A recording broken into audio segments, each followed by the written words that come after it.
London is one of the coolest cities in the world, with tons of things to do like hanging out in cozy pubs, checking out awesome museums, diving into history, catching amazing theater shows, and enjoying delicious food.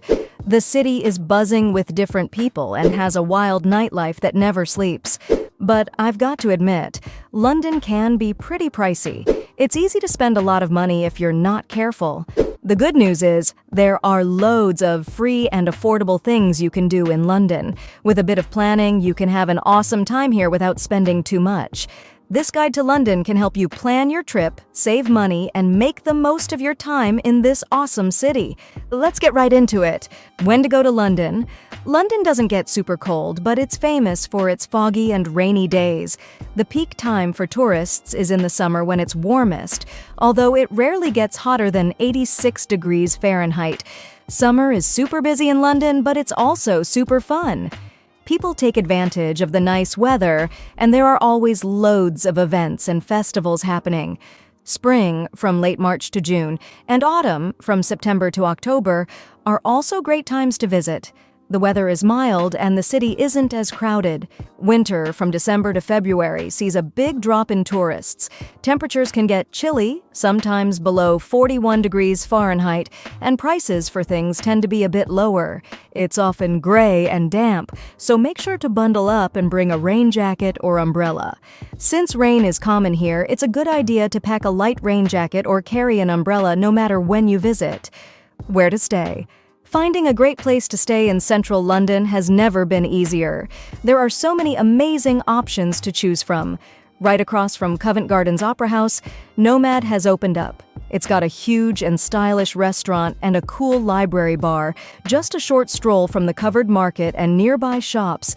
And if you're right in the middle of all the action in Leicester Square, check out the Londoner. It's got 8 floors underground, including a spa and pool. If you prefer a more homey vibe, you might like the Lost Poet in trendy Notting Hill or Lime Tree in posh Belgravia. They've got that cozy townhouse feel, and you can't beat the people watching in Belgravia, especially with all the well-groomed dogs around. Over in South Kensington, number 16 has a lovely garden called the Orangery, where you can enjoy a meal surrounded by greenery. For some evening fun, head to the Ned in the city. It used to be a bank, but now it's a hotspot with a cool jazz and cabaret bar in the basement called The Parlour. And if you're planning a day trip to Hampton Court or Richmond, you might want to stay at the Mitre by the river or the Richmond Harbour Hotel. The Hoxton is another great option, with hotels in Southwark, Shoreditch, and Holborn. They're always stylish no matter which part of the city you're in, and if you choose Southwark, don't forget to check out the trendy rooftop Seabird restaurant for a meal with a view. There are plenty of hotels to stay at in London, or you can go ahead and book an apartment fitting your budget on platforms like Airbnb. Top things to see and do. 1. Check out Big Ben and the Houses of Parliament. Even though you can't go up the tower, you can still see this cool Gothic building from the street and hear its bells chiming every 15 minutes. Big Ben isn't just a clock. It's the name of the big bell inside the clock tower, too. If you want to learn about how the UK government works, you can take a tour of Parliament. Make sure to get there early or book tickets online. For the best view of the tower, head over to the South Bank near the London Eye. 2. Explore the Tower of London and Tower Bridge. The Tower of London has been around since 1070 and has grown a lot over the years. Tower Bridge, built as a drawbridge, helps boats get through while also keeping traffic moving. You can go inside the tower, walk on glass floors, and check out the crown jewels. Back in the day, weapons and coins were made here until 1810. Now you can see famous jewels, walk along the walls, visit medieval rooms, meet the beefeaters, and spot the famous ravens that live there. 3. Take in Buckingham Palace. While Buckingham Palace is only open to the public for a short time in the summer, you can still see the changing of the guard ceremony year-round. It happens at 11 a.m. every Monday, Wednesday, Friday, and Sunday. Keep an eye on the Royal Collection Trust website for other events throughout the year. 4. Visit Westminster Abbey. Westminster Abbey is a really old church dating back to 960 AD. It's where lots of important people in British history are buried, including monarchs and famous writers like Charles Dickens. You can get tickets for £27, or if you attend a service, you can visit for free. Just make sure to dress respectfully, as it's a place of worship. 5. Hang out at Trafalgar Square. Trafalgar Square is a great place to wander around, with fountains and big monuments like Nelson's Column. There are also museums and historic buildings nearby. It's a popular spot for rallies and protests too, so you might see some action on weekends. Even on quieter days, it's a great spot for people watching. Try these British classic dishes.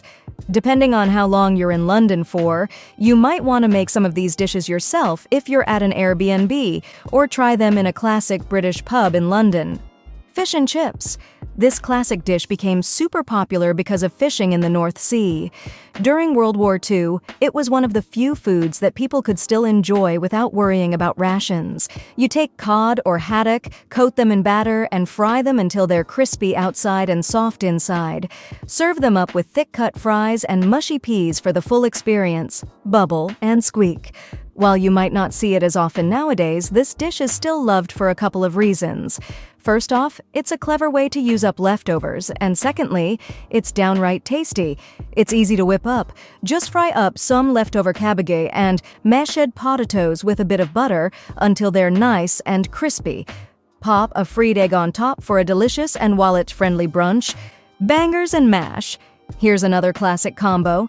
Sausages, usually pork, cooked up and served with a big heap of mashed potatoes, topped with fried onions and gravy. It's the ultimate comfort food, especially when the weather's gloomy. Roast dinner. You can't talk about traditional English meals without mentioning the good old roast dinner. It's a hearty meal with roasted meat, potatoes, either mashed or roasted, veggies, stuffing, Yorkshire pudding, and gravy. Traditionally, it's served on Sundays as a time for families to gather and enjoy good food together, but it's tasty any day of the week. Bread and butter pudding. The English sure love their desserts, and one of the classics is bread and butter pudding. Back in the day, it was a clever way for families to use up stale bread. You layer the bread with sultanas or dried fruit, soak it all in milk, and bake it until it's warm and comforting. These days, it's more of a dessert treat, but it's still a favorite for its cozy and satisfying flavor. Generally speaking, London is a great place to visit. It's very multicultural here and quite safe, although of course you should always take precautions. For example, don't walk down dark alleyways at night. Just be sensible when it comes to safety. Otherwise, the people here are great. They might seem unfriendly at first, but that's usually just because everybody's rushing. That's just the pace of life here. But once you start speaking to the British people here, especially in the pubs, it's a whole other story. I hope that you found this video helpful in getting ready to go to London. This is an incredible city, and I just know you're going to love it here. If you liked this video, don't forget to hit the thumbs up button and subscribe for more videos like this.